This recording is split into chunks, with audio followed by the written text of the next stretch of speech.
अभिशाप एक दर्द भरी कहानी। फ़ोन की घंटी बज रही थी। मोहित ने घड़ी देखी।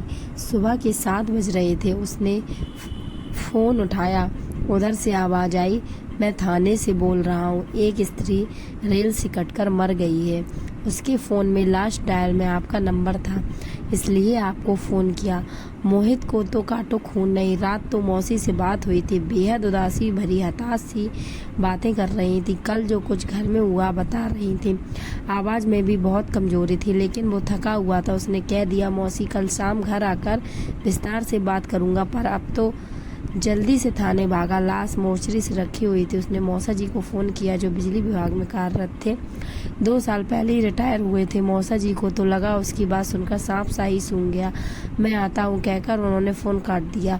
मोहित सामने पड़ी बेंच पर बैठ गया। उसकी आंखों से आंसू बहने लगे।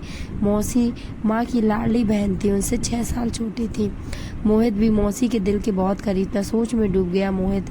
माँ बताया करती थी, जब उनके जन्म के बाद मौसी पैदा हुई तो सबको खल गई, क्योंकि सबको लड़का चाहिए था। उनके होने से पहले लड़की जान कर कई गर्भपात करा दी गए। उस बार लड़का होने की रिपोर्ट पर ही बच्चा पैदा किया गया, पर हुई लड़की। किसी को बर्दाश्त ही नहीं हुआ। कोहराम मच गया। कोई शगुन नहीं हुआ, बस मातम ही हुआ। उन्हें कभी कोई प्यार माँ बाबूजी का नहीं मिला, बल्कि छोटी छोटी गलतियों पर पिटाई होती थी। माँ पहला बच्चा थी, इसलिए उन्हें सबका लाड़ मिला। बाद में कई गर्भपात के बाद छोटा भाई आने पर तो उनकी हालत और ख़राब हो गई। एक तरह से नौकरानी वाली ही हो गई। स्कूल तो भेजा गया उन्हें, पर पढ़ाई की कोई सुविधा नहीं दी गई उन्हें। स्कूल जाते जाते काम, स्कूल से आते ही फिर काम ही काम। बस माँ ही बहुत प्यार करती थी उन्हें। माँ बताती थी, एक बार मौसी ने भूख लगने पर भाई के लिए रखा हुआ सेब खा लिया। फिर तो उनकी वो पिटाई हुई कि दुखी होकर मौसी ने गेहूं में रखी सल्फास की गोलियां खा ली।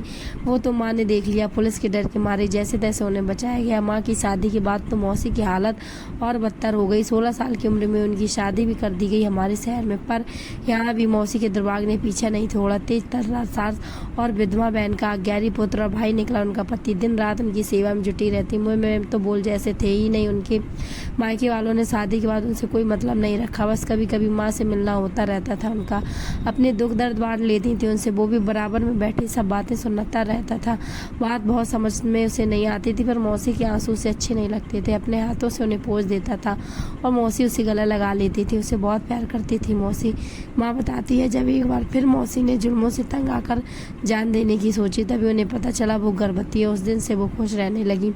उन्हें यही लगने लगा अब कोई उनका अपना आने वाला है, और जो उनका उद्धार करेगा, उनको समझेगा। और फिर रौनक उनके घर आया। 1 साल बाद ही रोशनी से उनकी दुनिया में चहचहाट भर गई। सास की चिल्पों, पति का करकस व्यवहार, नंद की मनमानी उन्हें कुछ भी बुरा नहीं लगता। वो तो अपनी खुशी में मग्न अब दूसरी दुनिया में ही रहने लगी थी। बच्चे पढ़ने में अच्छे निकले। लड़का बैंक अफसर और बेटी इंजीनियर बनी। बेटी की शादी उसकी जॉब में आते ही कर दी। वो अपने घर में खुश थी, नौकरी और अपनी ससुराल में व्यस्त। मौसी भी उसे कुछ बताकर दुखी नहीं करना चाहती थी।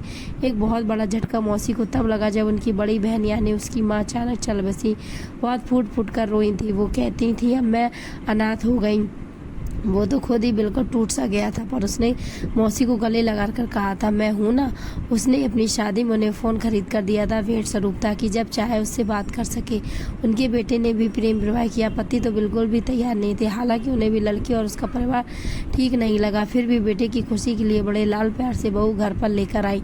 पर शायद यहाँ भी उनकी किस्मत दगा दे गई। बहू के पिताजी का कोई काम नहीं था। भाई भी आवारा था। वो तो हर वक्त घर में डेला डाले रहता और बहू को चढ़ाते रहता। बहू को हर समय ठंडा बुखार। मौसी दिन रात काम करती रहती। बेटे से बात करने की कोशिश की तो बेटे का जवाब सुनकर भौचक्की रह गई। बोला, ये क्या माँ, आपको सबसे प्रॉब्लम रही। पहले अपने माँ बाप, फिर सास बहू।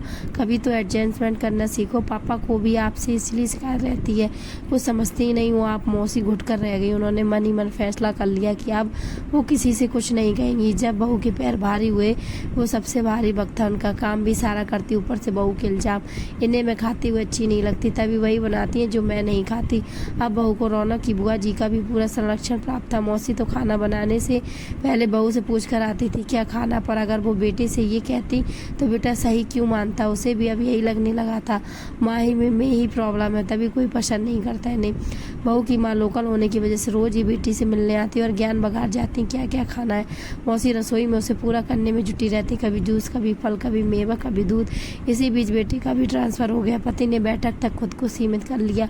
मौसी चुपचाप सबकी बातें सुनते हुए काम में लगी रहती, पर जिस दिन दूध जैसा पोता घर आया, मौसी फिर निहाल हो गई, सब दुख भूल गई, सपने बुनने लगी। पर सपना जब टूटा तब बहू ने पोते को हाथ भी लगाने से मना कर दिया। अब बहू की माँ घर पर ही रहने लगी थी, बेटी की देखभाल के नाम पर काम सारा मौसी ही करती।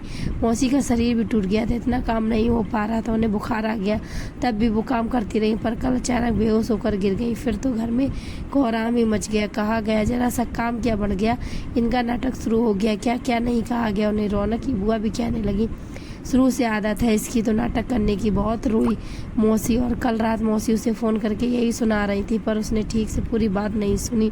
सोचा कल जाकर खुद ही मिल लेगा, पर शायद उन्होंने मन तभी बना लिया था। उनकी लाश देखकर घर आए तो सुना बुआ और उसकी माँ कह रही थी, कुछ किया तो है नहीं, आज तक रेल से काटकर बदनामी और दे गई, कुल का नाम बदनाम करेगी, घर के लिए बस अभिशाप ही रही।